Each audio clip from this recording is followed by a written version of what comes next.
once you found out about the work or the benefits that were happening with cannabis and what could be done in this space, and once you got to be discovered, it really drew you in.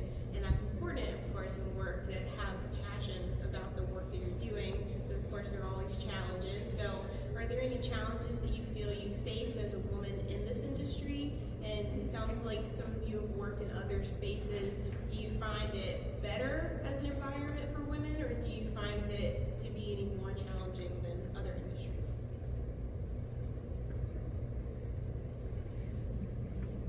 I love being a woman, and I'm proud of it.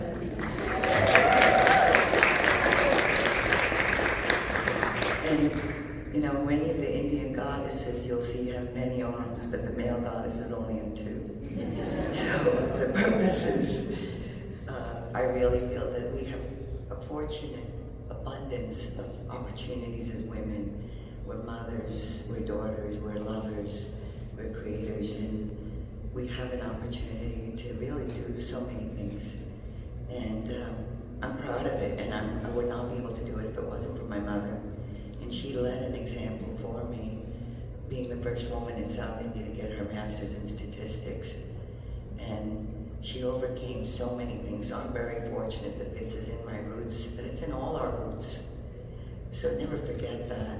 And what I really believe is that we're gonna have, no matter where you go, what you do, find your passion. And sometimes it might come out of really sadness, but it gives you a purpose. Follow through with it and just kind of step by step and keep working at it, and you'll never know how many people you're going to touch. And start with working on yourself. And I love this journey, like you said, and there's so much more to come. I always like to point out that flowering cannabis plants are female plants, so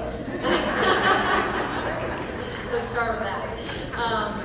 But I would say that I have a lot of female founding friends who have had struggles getting access to funding because they're women.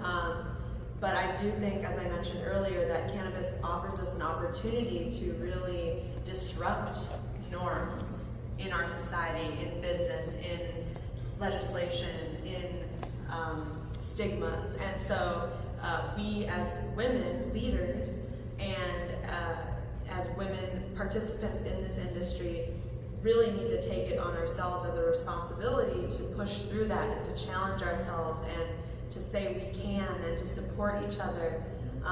And so I encourage all women to really gather and support each other, and don't hesitate to reach out and ask each other for resources, because we all are in this together, and I think the plant really bonds us as a community. And so it's not about, again, this or that or them or me. It's we're in this together, and so to use that and to harness that power.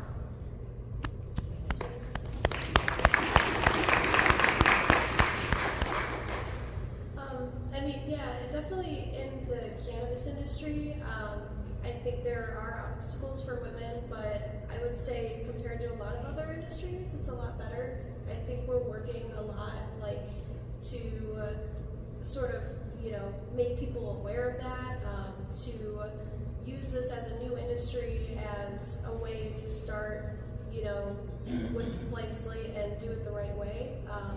You know, I think there's been a lot of news and, you know, just people trying to highlight the issues with social equity, and actually putting into the legislation stuff that helps minorities as well. So, I mean, I think personally, like, women in general don't feel heard a lot, and it's really important to make your voice heard, whether it's at your job or in your community.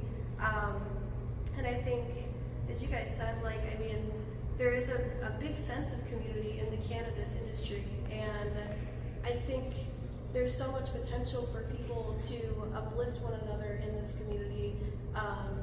And because there's so little research on cannabis, this is such a great potential for people to share their knowledge and their wisdom. And there are really no like trade secrets out there. A lot of people are trying to help each other, you know, gain access to information, share that knowledge, and make other people better growers. And I think plants have a particular way with people in helping them grow, and you know, plants don't judge you. So it's nice when you get to work with plants every day and you get to, you know, actually really develop your skill set and, you know, develop around other people around you. So I see so much potential for people to really build a community around the cannabis industry and to really just keep radiating this health and this wellness to other people. So I see a lot of, you know, good potential for women in the industry to bring their empathy, bring their compassion, bring that respect to their coworkers, and uplift one another and heal the community. So, yeah.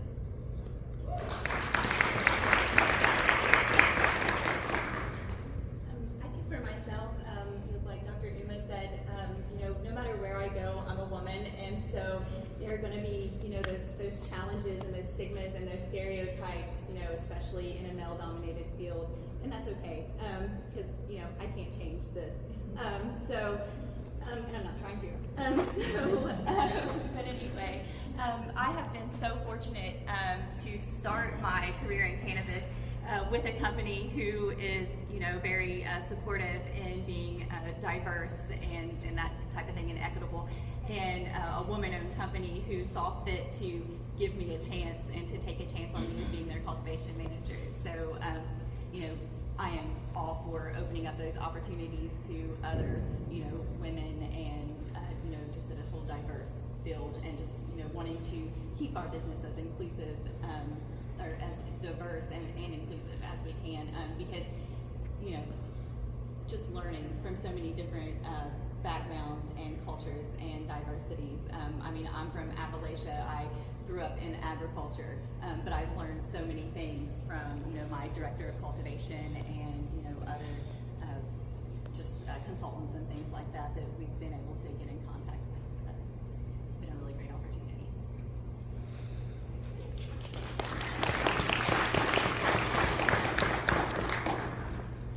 So, as many people here today probably know, there's, you know, still push and legislation on the table in 2023 for expansion of the uses of cannabis that's legal in Ohio and many states. And I'm curious, you know, panelists mostly focusing in the medical cannabis space, what your thoughts are on expanding it into recreational use, and whether or not it should be offered over the counter, if it should be in all forms offered over the counter, or what those limitations should look like, and what your ideal world and the use of this plant might look like for the future.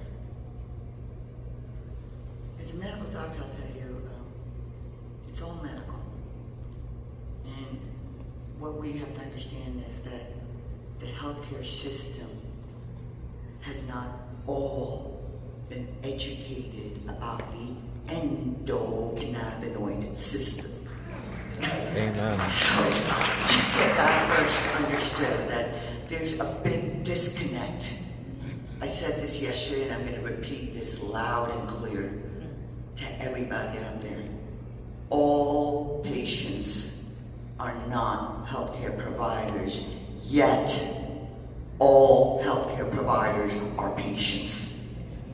And the sooner the healthcare system understands this and makes sure that every doctor is mandated, and I'm going to boldly say that word, I have no problem with it, mandated as part of their medical license, especially in the states that have medical cannabis, and we need to call it that.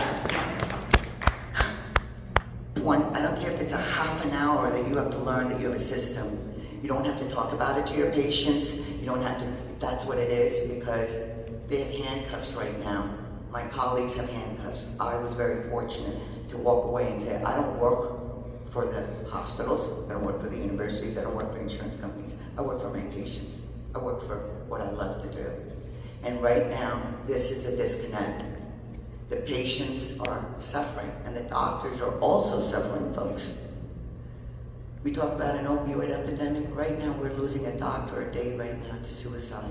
That's almost double the numbers in the general population. My colleagues are seeing sometimes 40 patients a day. I get to see maybe 45 patients to 50 patients a month. I spend an hour with my patients. What I see is that how ibuprofen is, if you want a pain relief for an ankle sprain and you have health insurance or you don't have health insurance, you gotta treat the ankle sprain. Ibuprofen is what everybody gets. Go over the counter and you can buy ibuprofen at CVS or wherever you go. If you go to the doctor, they're gonna write you a prescription for 800 or 600 milligrams of ibuprofen, and it's covered with your insurance company. Both of them are gonna give you gut rot. Both are gonna affect your stomach. Both are gonna have complications. Both are deadly, regardless of who gives it to you or where you get it. Cannabis, to me, is a much safer alternative. And I say cannabis is an entrance to a better quality of life. And it's an exit drug from pharmaceuticals, narcotics, alcohol, and I believe it should be the first line option and not the last resort, especially when we talk about palliative care and cancer for all ages. So that's what I hope to see.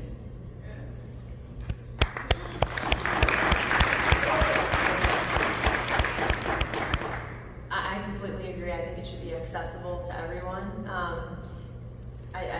You see in the news, there's studies coming out that pharmaceutical companies lose millions, probably even more than that, of money every time a state goes medical or recreational with cannabis. I should say adult use. And so I hope to see Ohio expand access soon, and that can be in the form of adult use.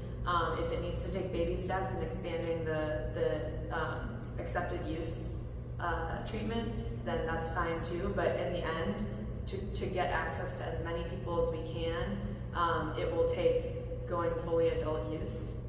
But I also think that it's really important to accompany that with education.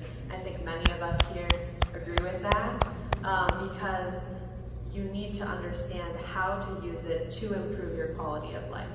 And I see so many people who try cannabis without any guidance and have a bad experience, and that can happen. And that can happen with anything. I often talk about Benadryl as an example. Some people it helps with antihistamine, so it helps with allergies and things, but it makes you sleepy. Other people, it makes them wired. This is a single compound pharmaceutical that is, supposed to be the same for everybody, and it's not, because our bodies are different, our endocannabinoid systems are different. So we need to look at this plant the same way. It's much more complex than a single compound, but because it has this harmony of compounds, it's more effective. It can treat many different things, but we need to understand how to use it so that we can get to that end result. So education is super important. Education around the potential for abuse is really important, because that is common in our society as well. We often overdo it on things, everything from alcohol to sugar.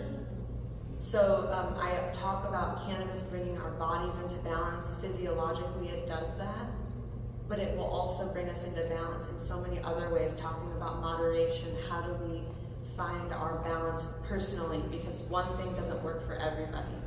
So let's get beyond that and start thinking about ourselves. Let's learn intuition and learn how to listen to our bodies.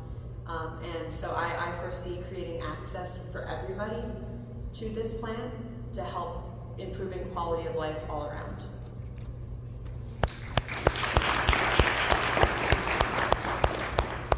Yeah, I definitely agree, and there is just such a lack of solid information out there, and a lot of this is the legislation that being so fragmented amongst these states, and so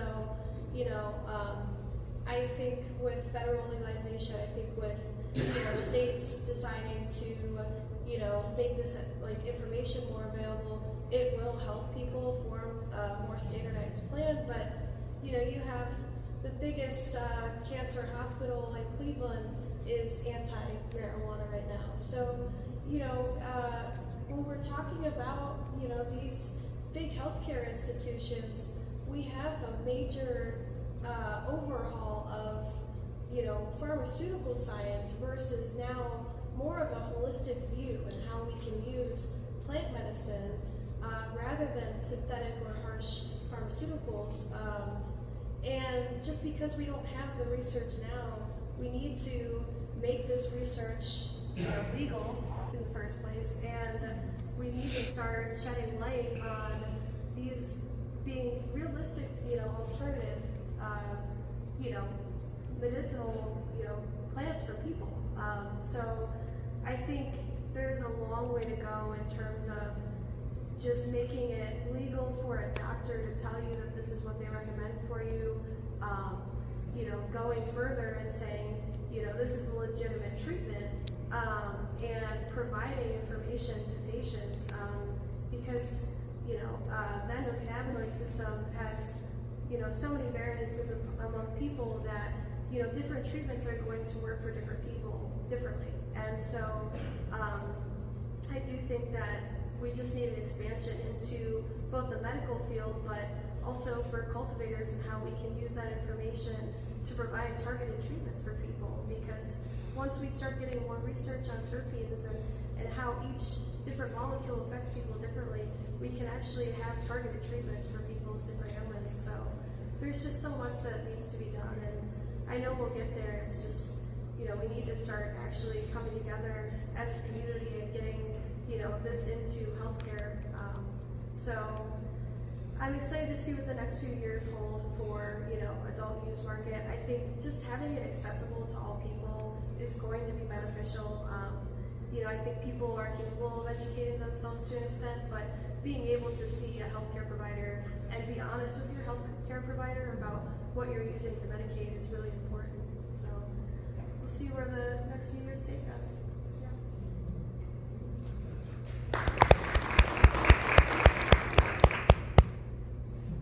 I'm absolutely a proponent of adult use. I do think that the medical, the list of acceptable medical conditions in the state of Ohio is so small, and I think that it could definitely benefit a much wider range of people if we were able to cut back on regulation and allow for adult use.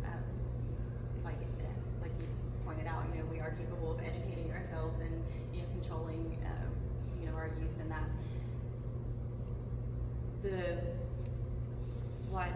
there are just so many more harmful medications out there that marijuana is just sorry, my there, but completely pro adult use legalization as far as that goes, and expanding research capabilities and things like that to just improve our lives.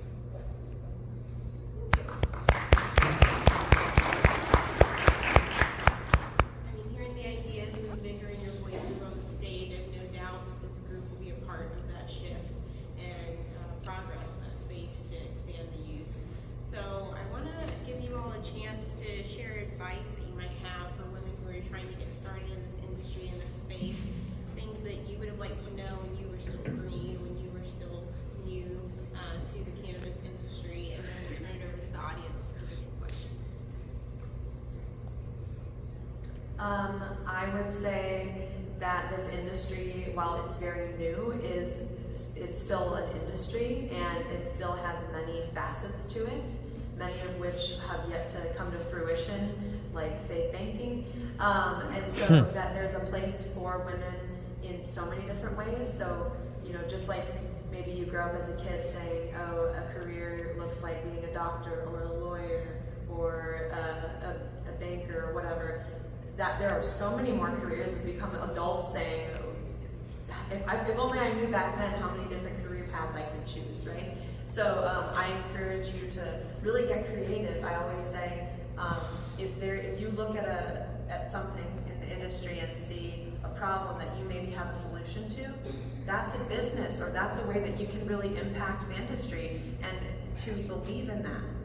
So I really want to leave that with you guys. Believe in yourselves and make change, because this industry can use it.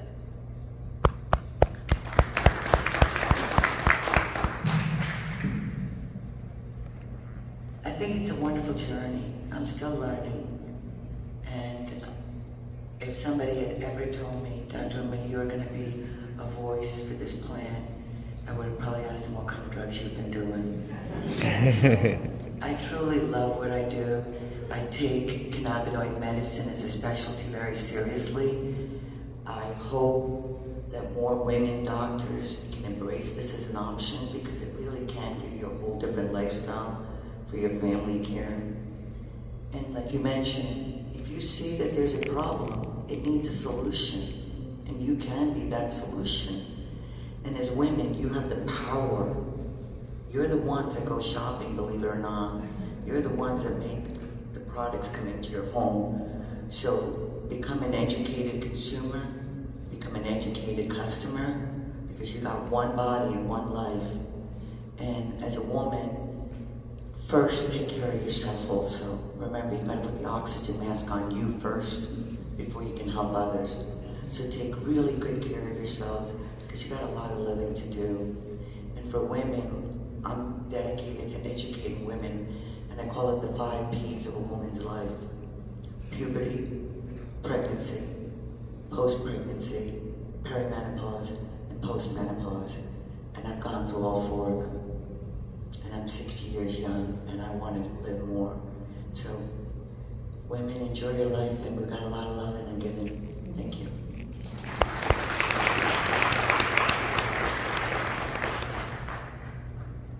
That's really well said. I mean, when it comes to industry, your work, you need to do something that I think with plants, it's been really rewarding, because you can be a gardener for 20 years, 30 years, and you'll still find that there's more things that you need to learn. And so I would say, like, in a professional context, like, never be afraid to ask questions. There's so many people that will say, like, hey, I have a stupid question for you. No question is stupid. Don't have to preface with that. Like, asking questions is a sign that you're a good communicator and that you can be direct with people. And I think that, just accepting that, there's always more to learn is really huge and humbling at the same time. And yeah, when it comes to just working in the industry, you get to know that you're okay to be yourself at the end of the day. And most people in the cannabis industry have been building really beautiful communities of cultivators and people that are like-minded. Yes. It gives me a lot of faith that we can really sweep a movement in Ohio to make it more inclusive to people. So I think, at the end of the day, it just comes to respect for the people around you, uplift people around you. If you see someone who's feeling isolated, bring them in, because, that makes everyone around you stronger. And the more we continue to uplift people and give people love and compassion, that's going to keep radiating outward in our communities. So, this is a plant that is healing us individually and together. So it's a beautiful thing to share. Yeah, and anything, just ask, what's the worst thing that can happen? They say no, and we really need to break through that, and so just ask. Well, following that, does anyone have any questions to ask the panelists? Say that in the state of Ohio, we've gotten very conservative, and this midterm election is very important. And we have, I'm just my view about voting, but we have 5 seditionists in the state of Ohio that are really against any kind of progressive movements. We're really going to get these. October 10th is the last day you can register to vote for these midterms. We have a really good opportunity in the state of Ohio to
brought up to create bills, to get stuff passed, or anything like that, that the cannabis industry is not represented in those rooms. So it's like, it's great to hear how everybody is learning about how wonderful this plant is that's been here since the beginning of time. But there really hasn't been a lot of coming together to make sure that it's being made available for the people who really need it.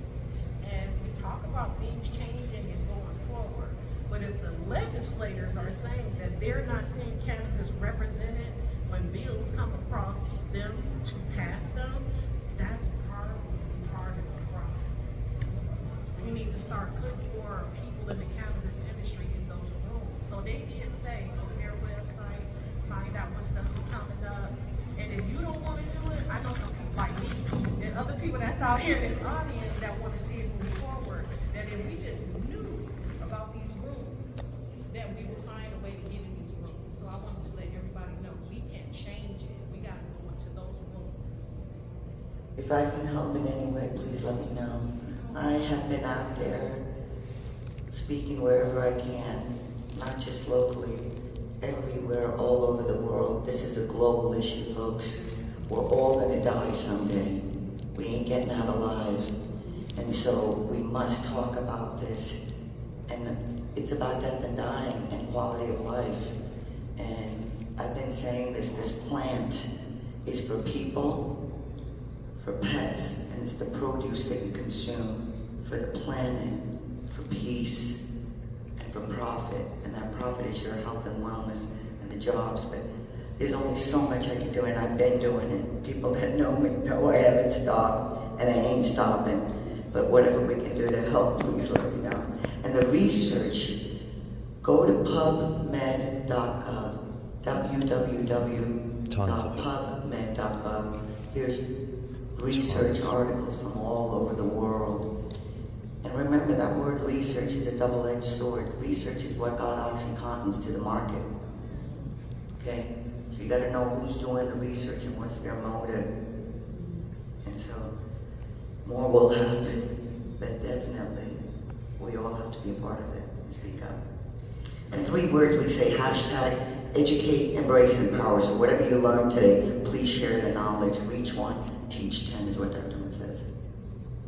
I just want to repeat the question for anyone in the audience or the panel that might not have heard. So the question was if the panelists are involved in any efforts to spread awareness about the positive benefits of cannabis to legislators, or know of any initiatives that are going on to get people in the cannabis industry in those rooms to affect decision makers. Yeah, and thank you for bringing up register to vote. We do need the right people in the right places to make this change, including ourselves. Thank you for reminding and inspiring all of us that we can individually make change. So that means showing up in the rooms where these decisions are happening, like you mentioned. Thank you for challenging us to do that.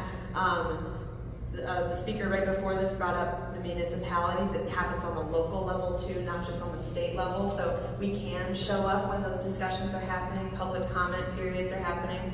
And it is all a matter of going to local websites, going to the state websites, looking up what's on the table. It is a little bit confusing, but you can always call. You can write in if you can't attend the room. So I encourage each of you, it doesn't have to be a fancy note.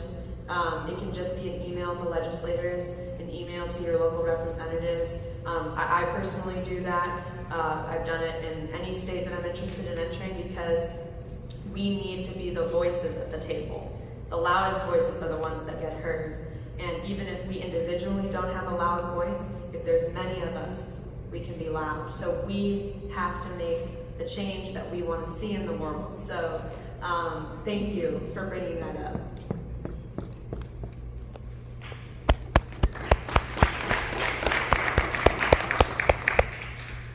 I think we have time for a couple more questions if there are any. And So when the United States eventually goes federal or across the board, do you see the Cleveland Clinic and University Hospital and Metro all getting on board with cannabis, or do you think they're restricted because of the federal law? I would say they're restricted right now because of federal law. Hospitals will potentially lose access to large. Once that changes, that they'll all be on the cannabis. I do. I don't know if individually as physicians they'll each be on the bandwagon and believe in the potential. I think once we can create more access to research, that we'll see the benefits in the data. We have some of that already from Israel, from Europe, and those studies are happening. But of course, in the U.S. is like the final word, right? Yeah. But I do know that there are hospitals creating some access to education. You mentioned mandating it. I completely believe in that. But Mayo Clinic, for example, released a few papers basically as summaries for their physicians to be able to better recommend products, because a lot of places where Mayo Clinic is, there are legal access or medical access, and then there's tons of research papers that are linked in there via PubMed, things like that. So I do see that big shift happening when it goes federally legal, but I do think more research will need to come down, so it might be a little bit of a delay. But I do know a lot of physicians are ready for that. I think it's amazing to see what's happened from when I started a decade ago. I had no net to fall under. I had nobody to protect me, nothing. And I love what I do, and not what I know we have the higher standard. I think what's going to happen is that as this legalization happens, it's still federally illegal, but people are doing it. And it's opened up even pain clinics. When I first started, they would hang up the phone on me. Now their hands are tied. So they're sending those patients to me now. And I really believe that if nothing else, if we can at least tell these hospitals and all healthcare providers and everybody, if you're gonna say that you have nothing to offer these patients, at least give cannabis as an option, and you can use it as an adjunct with any therapy. It's not that you cannot use it. They'll lie to you, and they'll tell you, well, we don't know, and you might be excluded from the study if you're using cannabis. But honestly, please, it's your life, and it's the people that you love, and you have to be the advocate for so many people, and we're the voices for so many people. And I do see that the universities and everybody else, they don't know what to do right now. But these doctors, I feel sorry for my colleagues, because they don't have these opportunities. They have loans that they have to pay, they have to take care of their families, and they need their jobs. So this is the real reality check that people have to understand. That it's happening, and it's happening all over the world right now. Even in Thailand, look what's happening. Yeah, I mean, I agree. I just think it would be really hard to be a doctor and have a cancer patient and not legally be allowed to recommend cannabis for your pain or your nausea. So, I mean, I do think it is an issue of just legalization on the federal level. So, I mean, hopefully we can get the green light for that kind of research. But again, we've brought together this community. Now this is where we take this community and really, mobilize. So keep focusing on, healthcare bill acts and stuff like that, so we can, get that information out there and get people out voting on it too. It's huge. Right. Let's all thank our